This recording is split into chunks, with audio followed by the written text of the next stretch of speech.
FM Sports is back live. Yes, you did the thing early, but it's all good. Let's It's all good. go. Let's go.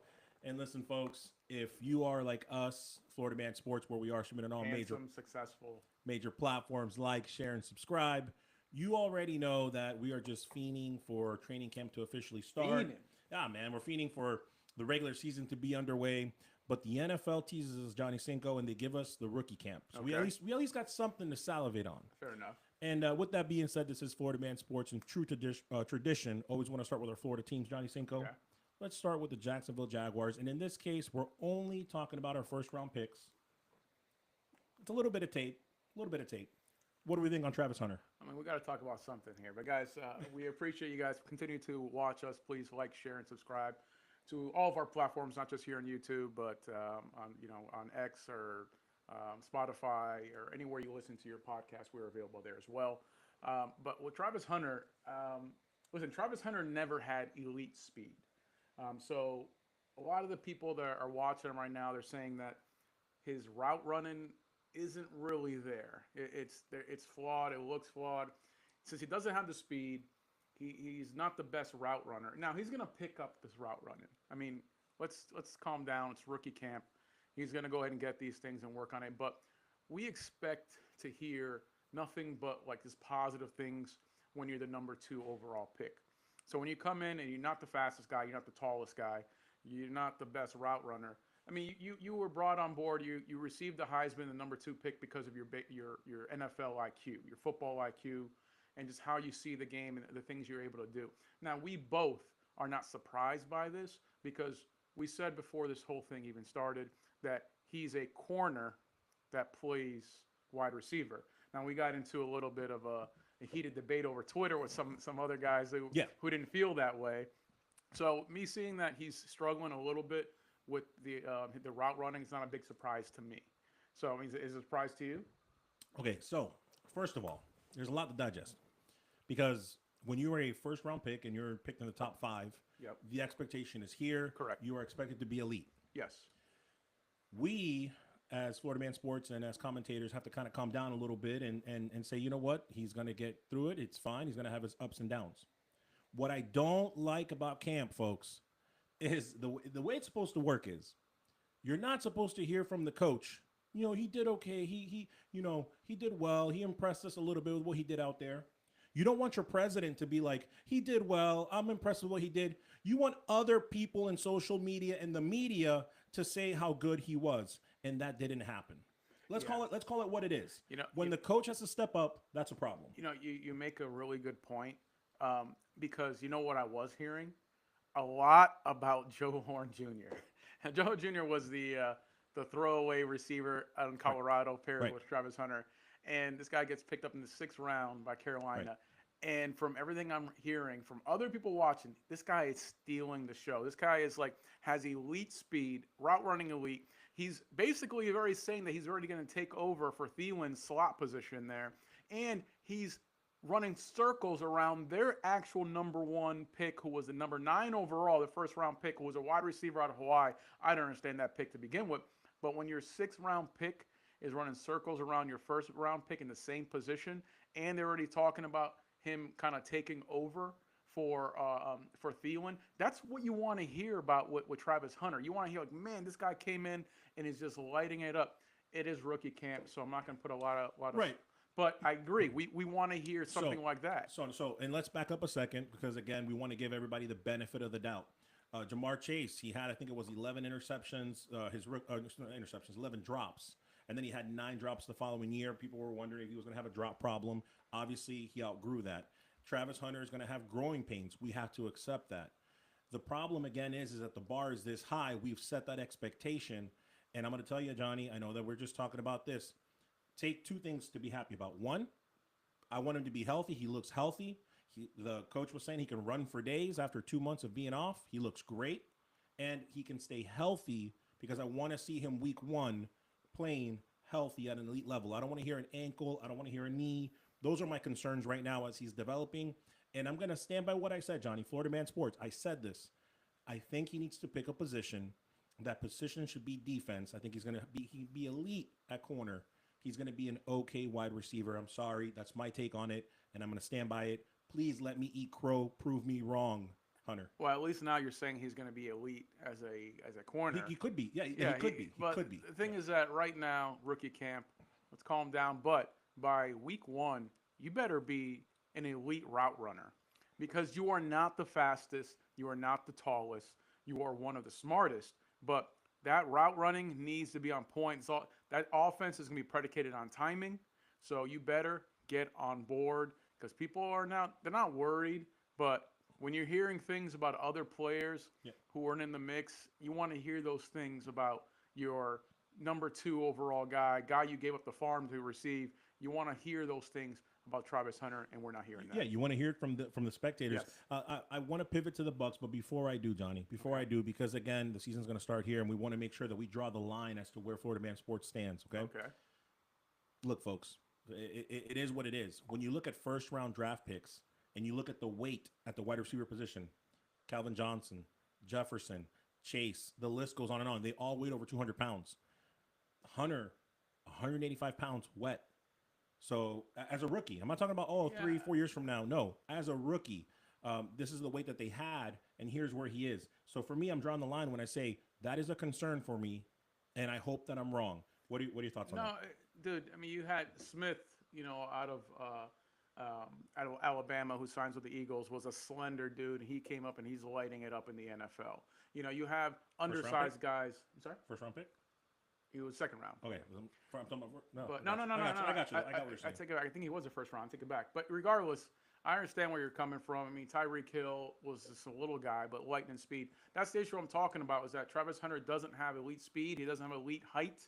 Those guys had those speed, height, elite, requirements. He doesn't have that. He's just a really smart football player that knows how to make the plays when it matters. That's why he's such an elite cornerback. Right. But as a wide receiver, you cannot be the elite guy we're expecting you if you're not an elite route runner, since you don't have the other intangibles. Not intangibles, the other thing, tangibles, to where, like, you can't get any taller, you're not going to get any faster. So you better have your mind better be on point. But Travis Hunter, it's rookie camp. We just expected more hype, and we're not hearing it. We're hearing about other guys, which is surprising. Florida Man Sports, streaming on all platforms. If you are tuning in now, please do like, share, subscribe, especially on Facebook. We're trying to get to 100 followers so that we can stream live there as well. And to put a bow on Travis Hunter, we're talking about our rookie first-round picks here at Florida Man Sports. Steph Curry, when he was drafted, did not look the part. Correct. And look at Steph Curry now. So let's keep hope alive for Travis Hunter. Let's move on, pivot here to the Tampa Bay Bucs, Johnny Cinco, where we had the discussion last week where we shouldn't have drafted necessarily a wide receiver in the first round. Maybe should have, could have gone defense. And now we've got a Mecca Egbuka. Had his first rookie camp. What are your thoughts? Well, you know where I stand.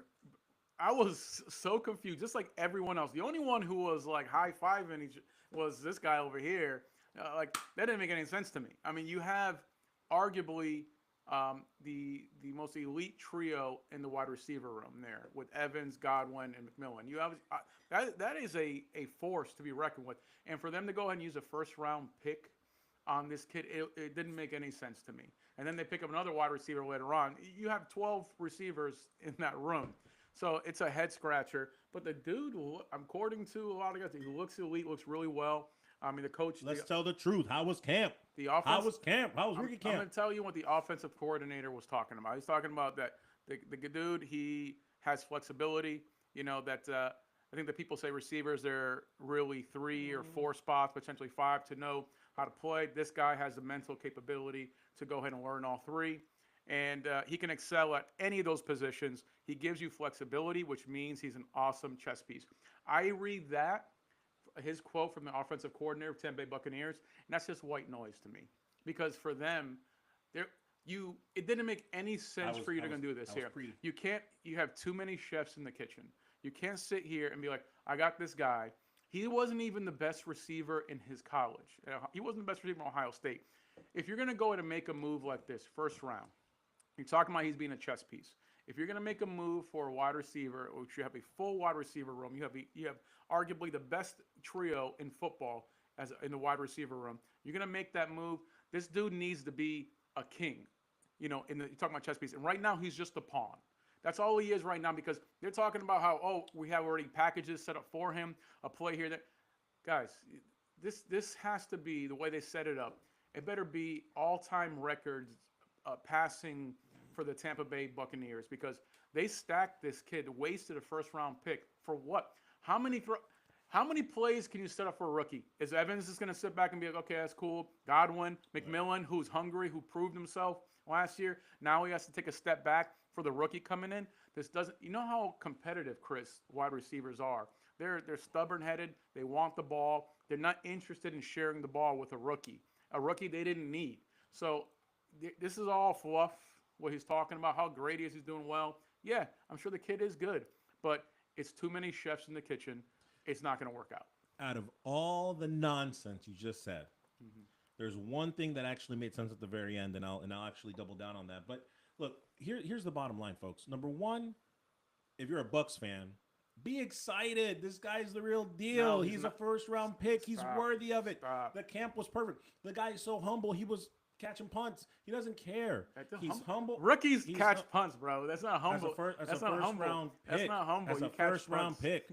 You do what you're told. He's humbled. He is just like he said he was supposed to be. He is delivered. He is the person that. How's he delivered? It's rookie camp. He is the person because man, you pass the eye test. This is what rookie camp is all about. Do you pass the eye test? No, that's what it going is. Against that's why we have questions on Travis. Rookies, that's why we have questions on Travis Hunter. And the kid, for right now, passes the eye test. But to your point, Johnny, I will give you this. That is the real problem that we Buc fans aren't really thinking about. The problem is going to be, I like the Cooks analogy, but yeah, there's too many people to feed, right? In other words, is it going to be McMillan or is it going to be Ibuka? Who's going to be the starting wide receiver 3? That is the real question. And now you're giving $18 million guaranteed to this kid. Well, as a first-round pick. Yeah. So you've got McMillan who's got something to say. And it's weird, right? Because Godwin plays the slot. McMillan is better on the outside. Ibuka's in the slot. So that's going to be something to figure out. That's going to be something that's hard to do. And again, man, like I get it. I get it. We should have maybe gone defense. I get all that. But you know what? For being the first-round pick, congratulations, Bucs. The guy looks like the real deal. And I am excited because if we have injuries, which we're known to have, we've got the depth that we need at that position. You say this, but there are 12 wide receivers in that receiver room. But we need 12. But talent-wise, we have now 4. Yeah, dude, four, I understand all that. Maybe 5. It was just listen. It feels like such a big mistake, and I know we're beating a dead horse, and we've talked about this, but it just doesn't make sense for them to go ahead and pick up the receiver at that position in the first round. Some the Cowboys have always done this, and other teams have done this to where you pick up the best player available, regardless if it's the position you need. He was not the best player available at the time they went ahead and picked him up. So for them, they saw something that nobody else did. I understand this is next year where Smith out of Ohio State comes in, he's available. You get that. That dude projected elite. Everything I've seen from him is elite. But this kid wasn't the best wide receiver in his own college. So now he's going to come into Tampa, and he can go ahead and help. But stop trying to tell me that this kid is like, oh my God, he's so good, he's elite. He's not better than McMillan. He's not better than Evans. Not better than Godwin. We're gonna break the rules and have 4 wide receiver 1 spread sets for the NFL. That's what we're gonna do. We're live. That's what I think about that. We're live. That's what I think. It was such nonsense. The devil, rebuke the devil. I mean, it's like, go ahead. Florida Man Sports, streaming on all major platforms. Let's switch now to the Miami Dolphins, where before you give me the take, just want to go back on what happened, right? What had happened was the Miami Dolphins were stuck with the cap space, had to cut people, did a really good job in free agency, surprised us here at Florida Man Sports, and then had themselves a pretty darn good draft, where now we've got Kenneth Grant, the 13th pick. Yeah. I'm going to call him right now. He's AKA, man. He's the tank. The dude's the tank. Well, yeah. Tell me your thoughts. How's he doing in rookie camp? I mean, he's doing amazing. He was a tank in Michigan, but this kid, most people are looking at his size, 339, which is huge. Like, oh, this guy's going to be a nose tackle. But the problem with this guy's not the problem, is that people have seen him because of his size. Last season, he 97 out of 543 total snaps. He took a nose tackle. He took everything else somewhere else. This guy is, everybody's talking about Travis Hunter. He can play, both sides of the ball. This kid on the defensive line can play anywhere. He has the athleticism to play at any position on that D line. And that's what Miami likes about him. That's why he's been doing so well He has a incredible athleticism for somebody who's 339 pounds, but that dude can move. And everything everybody's watching, so impressed with him to where you're talking about your boy there in Tampa and how like, oh my God, he can play any position as a wide receiver. Yeah. That's just fluff. That's just them just saying this Fluff. because they have to go ahead and hype. I say it's fluff. He says that, oh, yeah, it's got context behind it. Right. Dude, they picked up a number one in a position they didn't need. Miami needed this, and they picked up a guy who's so versatile that can play anywhere in that line. So it's going to be interesting. I'm really curious to see what Miami does with him once preseason starts and where they're going to play him. He's a nose tackle, man. No, man. Yes. Like I said, he only played 97 out of 543 snaps as a nose tackle in Michigan. So he doesn't necessarily be regulated to a nose tackle. This guy can play anywhere on that D-line. So it's just curious what they're going to do with him. He's so versatile. So it's going to be fun to watch Miami. Miami did the best they could with what they had. They had no money. They drafted really well. So now it's to see. There's still rumors. Something I said at the end of last season, trade Tyreek Hill. And there's rumors circulating that's maybe a possibility, but that's another story here. But this kid Grant is the real deal, doing very well. I'm going to tell you something right now, and here's what just being honest with you guys. Float like a butterfly, sting like a bee. Okay. Float like a butterfly, Okay. sting like a bee. When you watch this rookie camp, we can only take what we see in rookie camp. And what you see in the tape is that this guy could be an edge. You're right. He could be an edge. But he's going to be a defensive tackle. He's going to be a nose tackle in the center. And he's going to be a beast. If nothing else, the running defense, I should say, is set for Miami. It gets me even more excited for Miami. Now, we are all happy. He's looking. When you hear, remember I said earlier, Travis Hunter, the coach has to beef him up because he didn't do well, right? With Miami, it's the other way around. With Tampa, it's the other way around. You have people talking, and what are people saying? They're saying which is true. Kenneth Grant could be the steal of the draft. When people start talking like that outside the organization, you got to get excited. You got to be excited about that. And I'll tell you one more thing to be excited about. And I know we're different topics we're going to go over here at Florida Man Sports. But guess what, Johnny? I know you know this already. The Buffalo Bills are now going to be on Hard Knocks. Yes. Okay, right? So you know what happens when you're in Hard Knocks. You fall off. You fall off.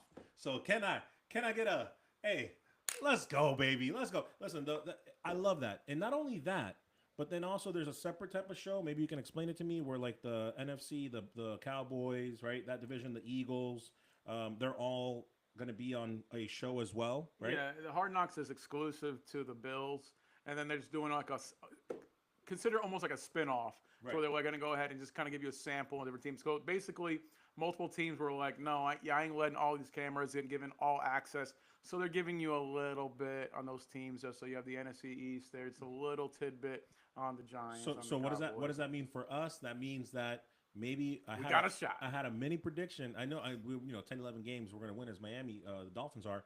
And then, I had said before, because I got overzealous excited that we were going to win that division. There's still a chance.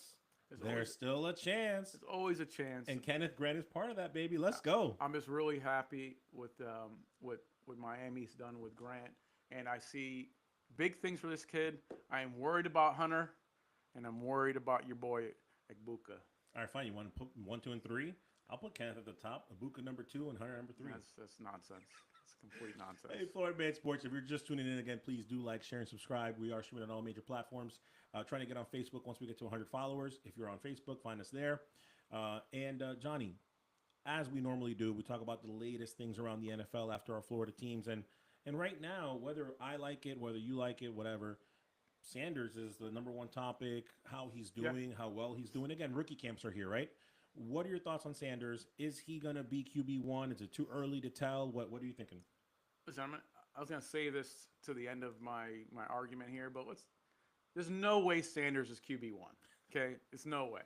Okay? This is rookie camp. Pero por qué? It's rookie camp. Calm down. But you're hearing the things that you want to hear about any players you draft. From everything I'm reading, the kid is picking everything up super fast, has the accuracy of a 10-year vet, is a poise at the touch of a 10-year vet, what they're saying. They're saying all these things here. They're saying like this kid has the leadership capabilities, is really kind of taking hold of the locker room and doing well. Listen, he's doing what he's supposed to do. So for me, coming into the rookie camp, I'm like, all right, he's going against other rookies in the practice squad. So let's relax. But Dylan Gabriel was the pick. Was the third round pick. Dylan Gabriel was a significantly better college quarterback in a better program in Oregon than him. So honestly, for me, I was expecting Dylan Gabriel to just go ahead and just wipe the floor with Sanders in the rookie camp, and that's not what's happening. Everything I'm hearing about is with Sanders. I'm not hearing much about Dylan Gabriel, and I wanted some success from him. Listen, Dylan Gabriel started, with the UCF, 3 years with UCF. Now I don't wish that much success for him because he left Oklahoma and then to Oregon, so screw that guy.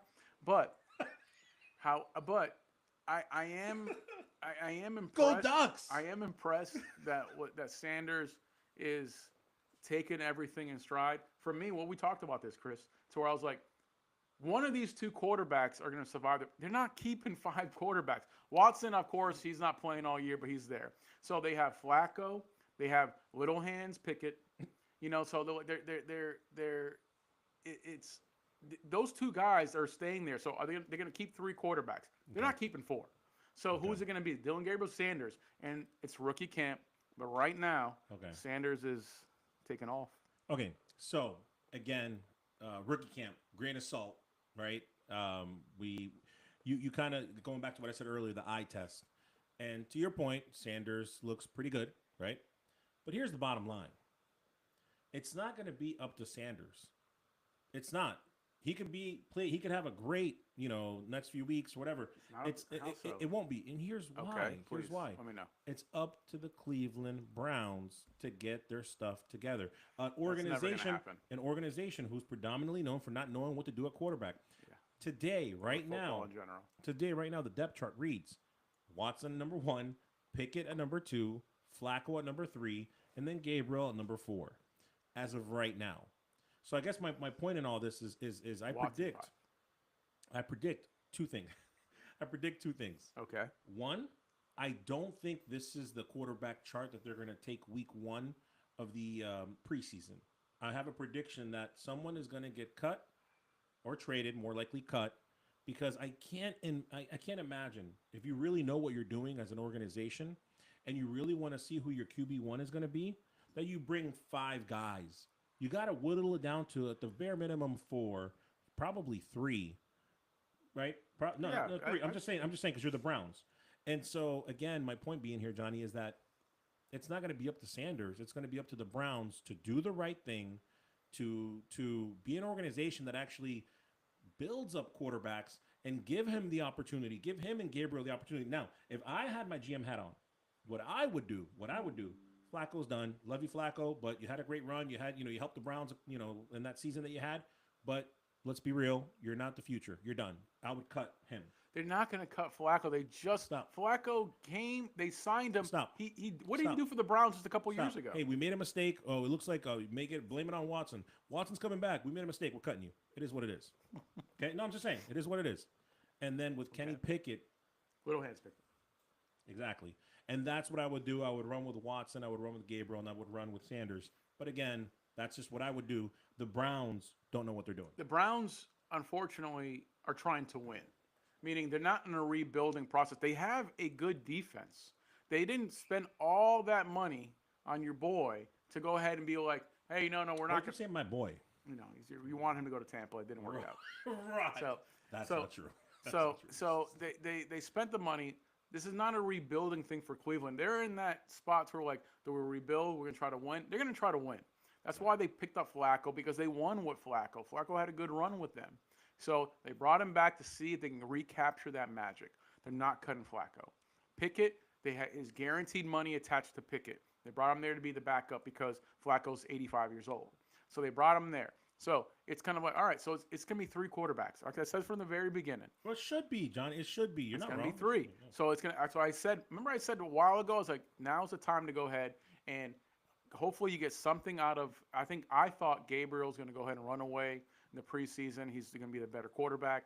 But hey, if Sanders can prove me wrong, regardless if he does, and Sanders still shows what he's showing now, go ahead and trade him. You got him, what, 5th round pick? Go ahead and trade him for a 3rd or 4th.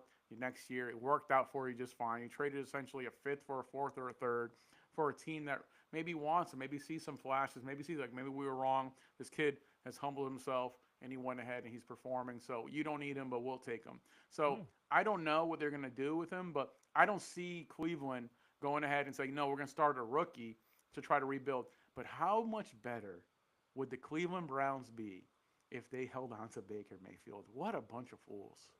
I don't. But that's the Cleveland Browns. The Cleveland Browns always I make don't some even dumb think about that anymore. Go Bucks. He's a Buck. Who cares? No, I get it. It's just the Cleveland stupidity of the Cleveland. That's what the Browns. Bottom line, here's another message to the NFL, or I guess to the NFL. You chose poorly because you should have had the Cleveland Browns on Hard Knocks. That's the team that should have been that would have been really on Hard Knocks. You see, NFL hire me, money, I'll sign, and I would have fixed it for you. They should have been on Hard Knocks.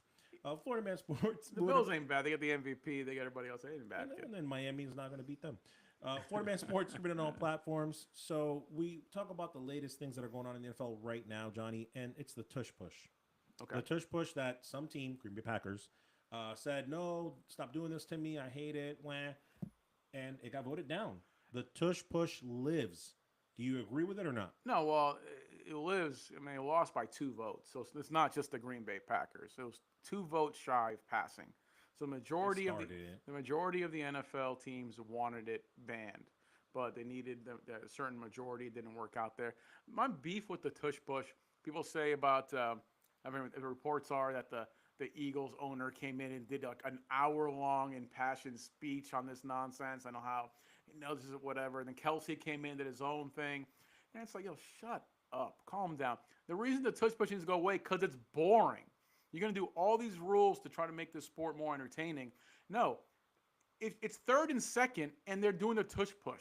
It's like nobody wants to see that. Hand the ball off, do a play action, do a little dump pass, do something. Nobody wants to see it.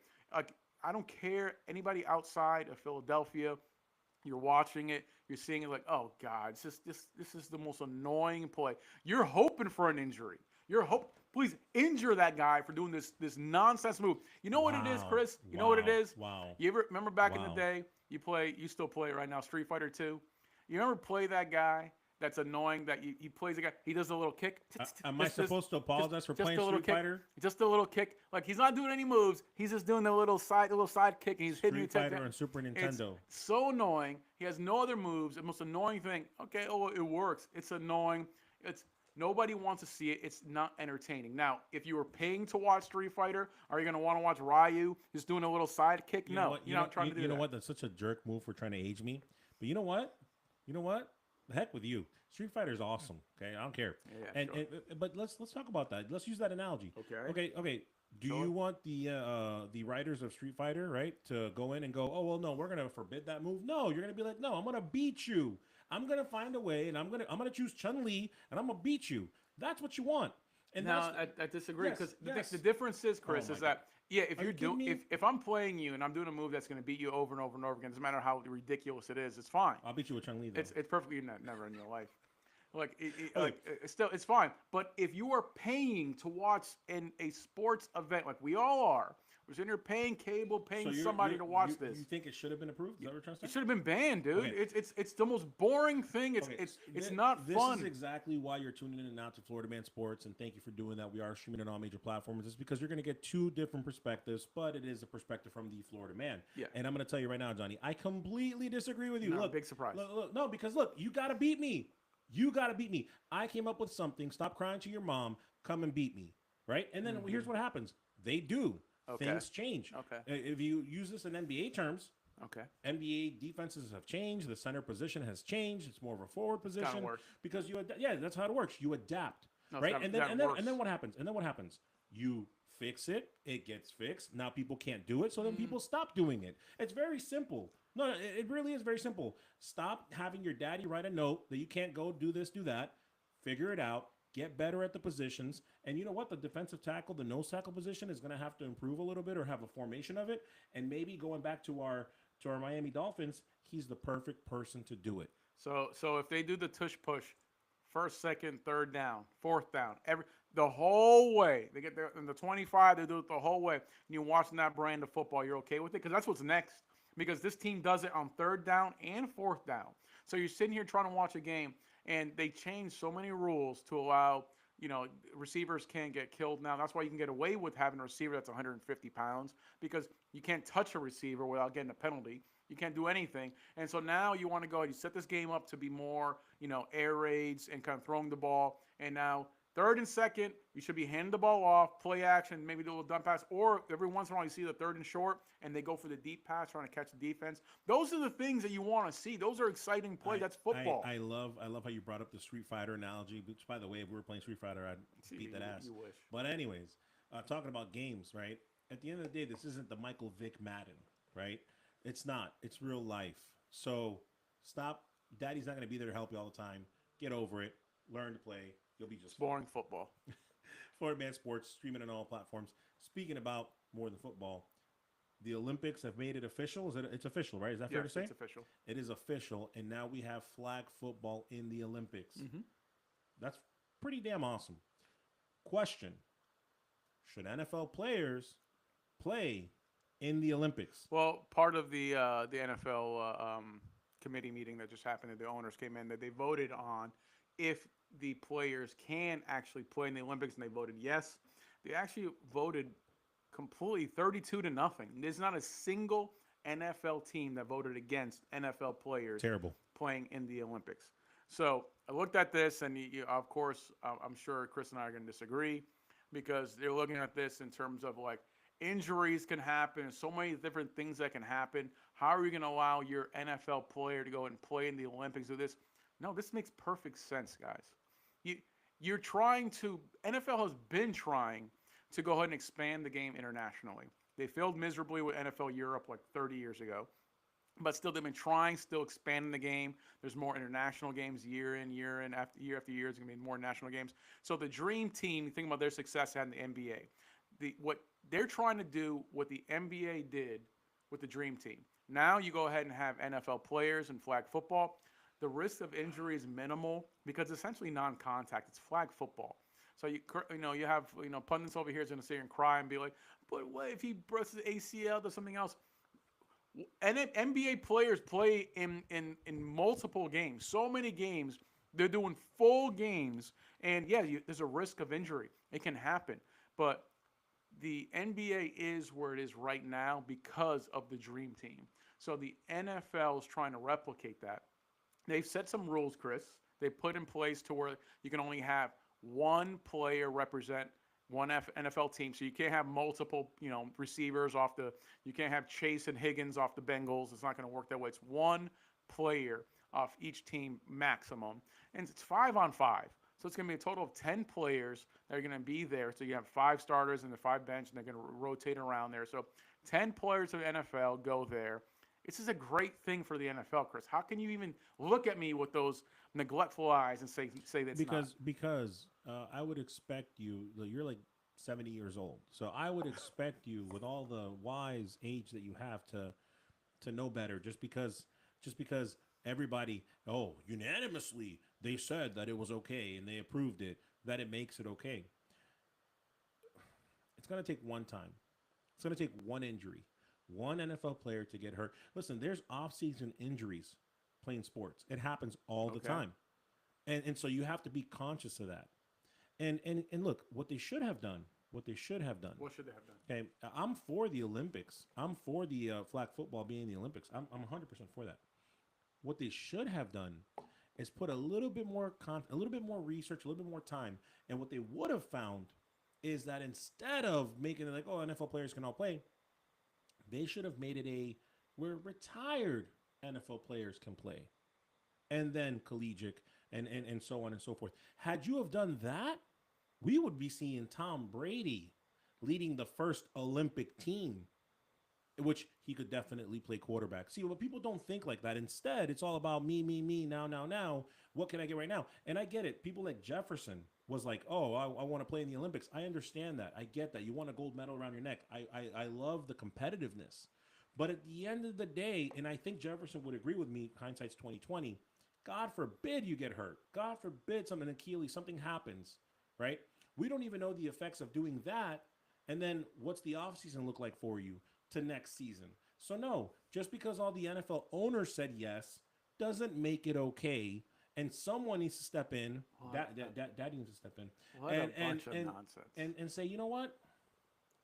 How about the retired players play and the guys from college play? Well, bro, they can still play. Meaning, like, do you think that the USA, when you're sending a team up there, that they just say, this is a team we're going to send over there? There's still, like, qualifying rounds or certain things in place. So, technically, Brady can get some guys, the retired guys, together and say, this is our team. Don't and they try can to go bite on my idea. You like that idea. No, Don't bite on my idea. No, you can, don't bite. They can do these things. Okay. But it's just nonsense to sit here and say that, no, they shouldn't do it. They should allow. Those guys can still try. They can still try to go ahead and do it. But no, dude, this is about expanding the game. This is about trying to do the same thing that the Dream Team did. No, they've been trying to do it forever. You know, the Barcelona Dragons, NFL Europe, that failed miserably. So they've been trying to expand the game. But, you know, people in Europe, people in Asia, they're just not understanding, getting it. So now the Olympics is a perfect platform to go ahead and do what they've been trying to do. So for them to go ahead and have, you know, give them the okay to do it, I get it. You know, you want to sit here and be like, no, an injury can happen. These things can happen. I understand that. Nobody wants to see Jefferson blow his knee out playing Slovenia. You know, playing flag football. Let's be real. Playing flag football. I understand that. That's the risk you take. Same risk. About here? It's the same risk you take. We've been watching NBA and in the Olympics, all these things here. In the NBA, they make them actually train. They say, no, we have a separate, you know, Krzyzewski was the coach for the U.S. Olympic team, and he had them know, you're going to take your time off, you're going to commit to this. They were training, doing anything else here, have a full-on tournament. So there was a lot of basketball being played, and definitely could have gotten hurt. They didn't. It didn't work. But in football, of course it can. But they're not going to go ahead and if the NFL was so worried about their contract, as a fan, you're concerned about your star player getting injured. But I applaud the NFL for not blocking their stars from going ahead and competing and going ahead and expand the game of football around the world. And if this thing works the way I think it's going to work, it's going to be tremendously successful. And don't be surprised, in another 10 years, we now have a team in London, where we have a team in Brazil, or we have a team in Mexico. They're trying to expand internationally. This is going to be. Nobody would be surprised. This is going to be the catalyst. We'll have a team in Peru. We'll have a team in Peru. That's not happening. That's not happening. Sorry, man. I know we have a pope that's American, that's Peruvian, but doesn't mean. I'm going to paint the picture for you, and I'm going to tell you how jacked up this is. And I know, you know, kind of running here. You can close the show here, but I want to get this point across. Okay. Do you remember the Dream Team? Yes, I've mentioned them 3-4 times already. No, but I just want to remember. So the Dream Team. I'm glad you're paying attention. The Dream Team is a team that came out and NBA players came in because of what happened during the game. Teams got better, and so we needed the Dream Team to come in and lay down the law. In this case, the NFL is already going, no, we're just going to put NFL players in. Instead, and this is to your point, you should be agreeing with me, actually. I should be? Okay. Oh, you should be, because what should happen is retired players, like I said, the normal U.S. people will get you out there. Who's a normal U.S. US you people? Trying to throw left-handed. We'll try to get people out there and create a team. We're going to win this Olympics 4 years from now, but then eventually we'll get to a point where that doesn't work anymore, because to your point, the other nations got better, and then maybe we can talk about it. But until then, NFL players, and this goes out to Jefferson, I know he's an avid watcher, the only person you're hurting is yourself, because you know how much your insurance is going to cost you to play in the Olympics? He's the highest paid receiver in football. He's going to be just fine. So he's not worried about this. The only ones who are worried about it are the fans of the Minnesota Vikings, who don't want to see their star player get injured in a game that doesn't matter for their team. Imagine Travis Hunter getting hurt. Selfish. Imagine Travis Hunter getting hurt. I get it.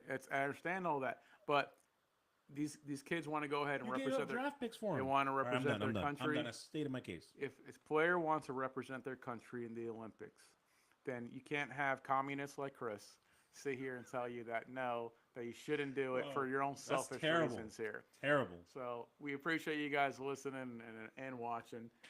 Please continue to go ahead and like, share, and subscribe. Like I mentioned earlier, we're available on anywhere you listen to podcasts, whether it's Spotify, whether it's Apple Podcasts, wherever. Yes. Any final words, Chris? No, man. I'm just 1 week closer to the regular season. Hell, to preseason, man. Let's go. Let's go. Later, guys.